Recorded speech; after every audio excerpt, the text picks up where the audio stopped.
Priya Narasimhan, thank you very much for being here. And thank you for inventing and co-founding Yin's Cam. You ought to tell us what it's about.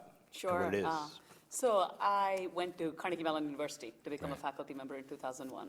Was not really a sports fan, but Carnegie Mellon University happens to be in Pittsburgh. And there's just something in our water. I went to my first Pittsburgh Penguins hockey game, and I absolutely fell in love with the sport. And I would start to go to a lot of games as a faculty member. Was there a fight during the game? Oh, absolutely. There you go. There's no good hockey game without, of course, right? So I went to my first game as a faculty member.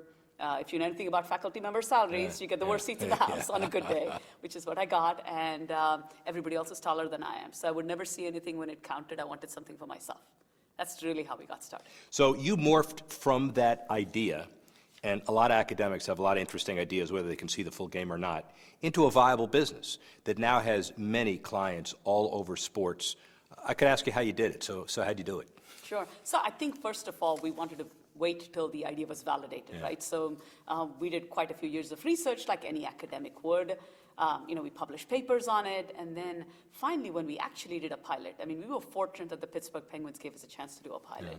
We saw enough usage at the end of that season, and we thought, okay, there's something viable here, but we still don't know if people would pay for it. We didn't know if there was a product. There's, as you said, there's a huge difference from idea to product. But the fact that I, as a fan, wanted it for me meant other fans would probably want it too. And then from that, we went to the New England Patriots, and they liked it, and it just took off from there. So the idea of streaming and scalable video technology, it's a vague general description of something that obviously has found a very specific niche in the business. What is the advantage to market? Why are people going to buy it? Sure. So the idea really is to have instant replays in the palm of your hand within seconds, right? So the fundamental idea is to make sure there's no human in the loop between when that play has happened and when you can see it in your hand from whatever perspective you want to see it. So we actually came up with this algorithm that looks through all the video, looks through all the data you get, and automatically slices up replays without a human in the loop. So you don't need a person on game day to watch the system or babysit it. It just does its thing and is generating replays within seconds.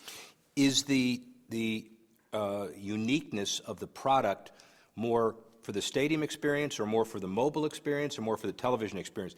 How do you bridge all of that uncertain times in the future relative to our media world? No, it's a great question. So the answer, as always with fine questions, is it depends. Yeah, right, of course. And it depends because it's a broadcast rights issue.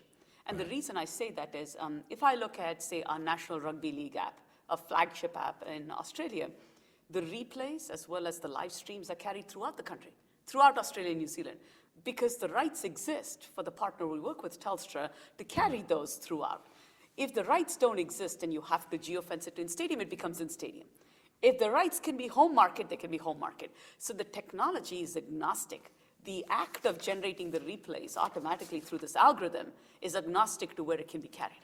Broader question, every league, team, stadium now is, if the lawyers are wonderful because they're being put to work and they're taking the vague paragraphs and redefining them to fit their specific technological solution. Do you have the ability to have enough leverage to craft some of the rights agreements going forward, or are you kind of swept up by the tide that previously exists? Oh, so I don't think we have that kind of leverage. Yeah. I mean, we're a small company out of Pittsburgh. I think we're But you're a poster child for a larger issue with a lot of technology in a lot of stadiums and a lot of television. Sure, no, absolutely. So I think the fact that technology makes something possible, I think, is eye-opening, right? If you think about it traditionally, 10 years ago, the only place you saw a replay inside a stadium ended up being on the video board. And then suddenly, people are carrying these devices into their stadiums, and they bought these devices, and they're their own devices, and now suddenly it's like, okay, there's another screen you're on. Last year we have an Apple Watch. That's another screen you're on, right? So the more screens you're on, how can we bring that experience to you on whatever device you choose to connect on? Right. So one of the big issues in the future, I guess, is connectivity. And unless you're an octopus, we're going to have the limit of the number of wrists you have to put stuff on. And so the old fan vision, and then how do you deal with one app, the idea of convenience for one device, and yet make sure your product is front and center? Okay, great question again. Do I got to depend on this great question? Or No, are you no, gonna no, give me an no, answer? no. This is actually a really, really phenomenal one because we fundamentally from day one, and that goes back to some of my academic roots, right? My academic roots are in distributed systems. How do you build systems so they can be scaled and they can be reused? We have systems that could contain 10 petabytes of data across the world. And we've scaled this up through cloud computing, we've scaled this up through other means without necessarily paying an arm and a leg for it. So we've really built this so that it's agnostic to the device you're on.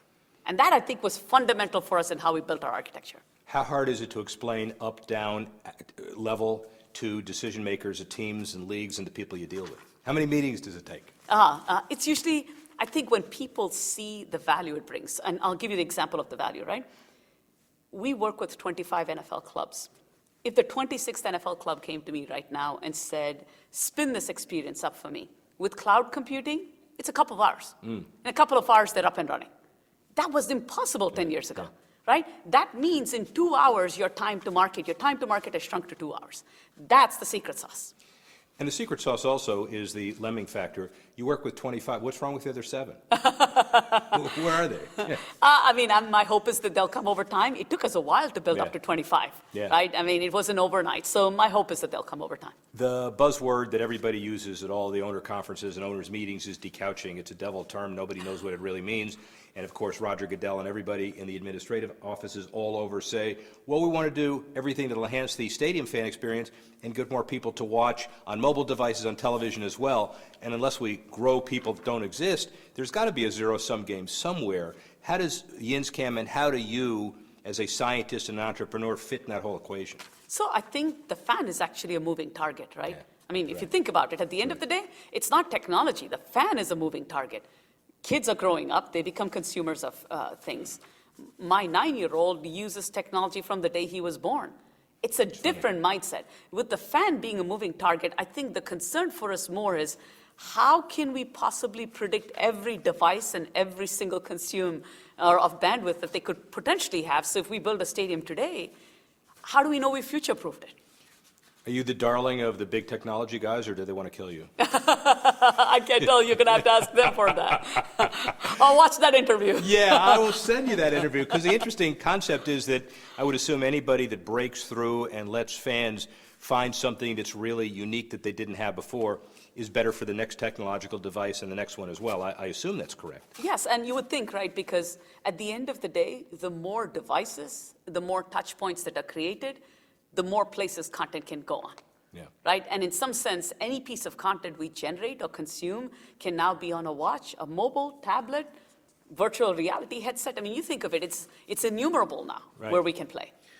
Well, you know, you haven't played only in this space. Tell us about Berg and Vision. Great. Those are passion projects. So. Oh, and this one isn't? No, those are passion projects, as in they're side projects from an academic standpoint, which is really, really interesting to see. And in fact, we did those also, with both a commercial hat on as well. So let's talk about Berg. I live in the city of Pittsburgh, and one of the things is when our city approached us and said, can we do something interesting with the technology you've built? We wanted to do something interesting for all the residents of Pittsburgh. Can we let them use their mobile devices to actually take pictures of potholes and report them directly to the city? Because the 311 systems you use today, you have to call up somebody in the city and complain. Right. And this way it's geotagged and you have a picture and you know how much asphalt to send out there.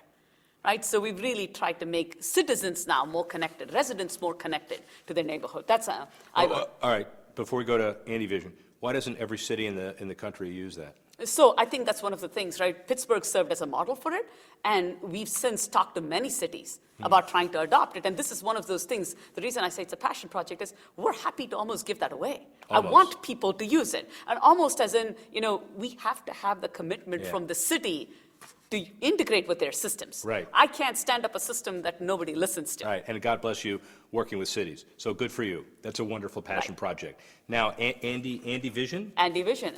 So Andy Vision, I did a stint as director of Intel Labs in Pittsburgh. So Intel did this unique thing where they put some of their employees were co-located with 3 universities in the United States, Carnegie Mellon, University of Washington, and University of California, Berkeley.